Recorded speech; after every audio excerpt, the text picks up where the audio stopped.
ইদানিং পেজ খুললেই একটা রেসিপি আমার সামনে অনেক বেশি ঘোরাঘুরি করছে। আমিও ভাবছি রেসিপিটা করব, কিন্তু অনেকদিন করা হচ্ছে না। আজকে করেই ফেললাম, আর আমি একটা রেসিপি করব, আপনাদের সাথে শেয়ার করব না, এটা কি করে হয়?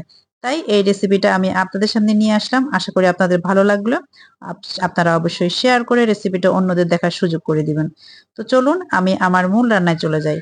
আসসালামু আলাইকুম। আশা করি সবাই অনেক অনেক ভালো আছেন। আপনাদের লিনা আপু অনেক ভালো আছে। তো আমি আপনাদের মেইন প্রিপারেশনে নিয়ে যাচ্ছি। এখানে আমি 2 ইঞ্চি সাইজের বা 2 ইঞ্চি লম্বা চিকন যে আমাদের দেশীয় যে আদাগুলো থাকে, আমি এখানে 2 পিস আদা নিয়েছি। নিয়ে আমি আদাটাকে একটু দেখতে পাচ্ছেন মিহি করে পেস্ট করে নিয়েছি। আমি আজকে সব বাটা মসলা বা ফ্রেশ মসলা দিয়ে আমি আমার প্রিপারেশনটা করব। এখানে আমি গোটা 2টো রসুন নিয়েছি। রসুনগুলো আমি কিন্তু দেখতে পাচ্ছেন আমি কিন্তু মিহি বাটা করিনি। এটাকে আমি পাটায় থেতো করে নিয়েছি।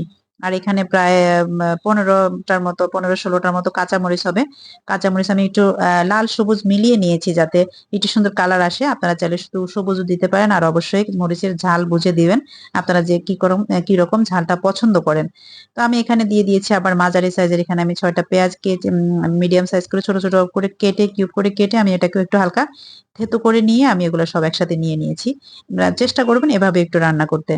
এরপরে আমি এগুলোকে একপাশে বাটা মশলাগুলো রেখে আমি মাংসটাকে আমি পানি ঝরিয়ে প্রমাণ মতো সাইজ করে অবশ্যই এটা করেছি। এখানে 2 কেজি খাসির মাংস আছে।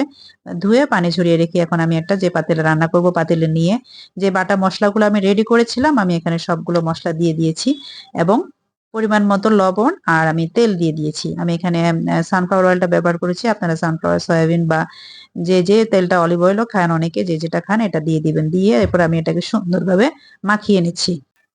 মাখিয়ে এটাকে আমি 10 মিনিটের মতো এখন রেখে দিব। রেখে তারপর আমি এখানে বাকি আমার ইনগ্রেডিয়েন্টসটা আমি তৈরি করব বা অ্যাড করব এখানে। আমি এখানে দিয়ে দিলাম 1/2 লিটার দুধ, ঘন দুধ আমি এখানে দিয়ে দিয়েছি। এখানে কিন্তু আমি আর কিছুই অ্যাড করব না। এই জাস্ট এই বাটা মশলাগুলো, লবণ, তেল আর দুধ দিয়েই আমার পুরোটা রান্না হবে। আর আমি ফাঁকে কিছু আপনাদেরকে টিপস দিব। আর আমি এখানে আমার যেহেতু আমরা বাঙালি মানুষ, একটু আমরা চেঞ্জেস তো আনেই একটু স্পাইসের জন্য। আমি এখন একটু জিরা বাটা দিয়েছি একটু সুন্দর কালারের জন্য, যেহেতু কোনো আমরা গুঁড়া মসলা এখানে ইউজ করব না। আর যেহেতু আমি মাটন রান্না করছি, বিফ রান্না করলে এটাও লাগবে না, মাটনের একটা স্মেল থাকে, জিরা বাটা দিলে এটা হয়তো বা একটু ইয়ে হতে পারে, সেজন্য। দুধ দিয়ে কিন্তু আমি এখানে প্রায় এটাকে 30 মিনিটের মতো আমি এখানে রেস্টে বা মেরিনেশনে রেখে দিয়েছিলাম। দেওয়ার পরে আমি এখন এটাকে আবার নেড়ে চেড়ে দিচ্ছি যাতে মশলাগুলো বসে আছে সেই মশলাগুলো সহ আমি একবার এটাকে একটু নেড়ে চেড়ে আমি এখন চুলার জালটা ধরিয়ে দেব। ফুল স্পিডে আমি কিন্তু এখন আগুন দিয়ে দিয়েছি। আগুন দেওয়ার পরে মাংস থেকে যে পানিটাও থাকে পানিটাও একদম চলে বের হয়ে যাবে। যখন মাংস থেকে সবগুলো পানি ছেড়ে দিবে তখন আমি এই চুলাটাকে কি করব, আমি এটাকে মিডিয়াম লো হিটে বসিয়ে রাখবো। মিডিয়াম লো হিটে বসিয়ে আমি এটাকে একদম ঢাকনাটাও আর নাড়বো না।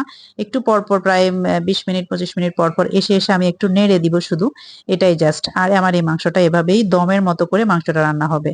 এই যে আমি আবার প্রায় 20-25 মিনিট পরে এসেছি, এসে কিন্তু আমার মাংসটা একদম সিদ্ধ হয়ে গিয়েছে। অফ ক্যামেরায় এটা রেকর্ড হয়নি। এরপরে আমি এখন কিন্তু এই পর্যায়ে আপনারা চাইলে টেস্টটা করে লবণটা টেস্ট করে নিতে পারেন। আমি কিন্তু এখন একটু ঘি দিয়ে দিয়েছি। এরপরে এখানে আমি আরেকটা জিনিস অ্যাড করব, আপনারা চাইলে করতে পারেন আবার এটা অ্যাভয়েডও করতে পারেন যারা ডায়াবেটিক পেশেন্ট আছেন। এখানে আমি কিন্তু 1 চা চামচ দেখতে পাচ্ছেন আমি এখানে চিনি দিয়ে দিয়েছি। এটা যেহেতু লাল চিনি আমি 1 চা চামচ দিয়েছি। আবার যারা চাইলে কিন্তু সাদা চিনি হলে 2 চা চামচ দিবেন।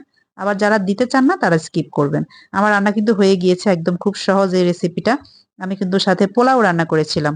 আর বিশ্বাস করেন পোলাওর সাথে জাস্ট অসাধারণ লাগছিল। আর মাংসটা দেখছেন টিপ দিলেই কিন্তু মেল্ট হয়ে যাচ্ছে। এটা আপনারা পোলাও, রুটি, খিচুড়ি যেটার সাথে ইচ্ছে এটার সাথে খেতে পারেন।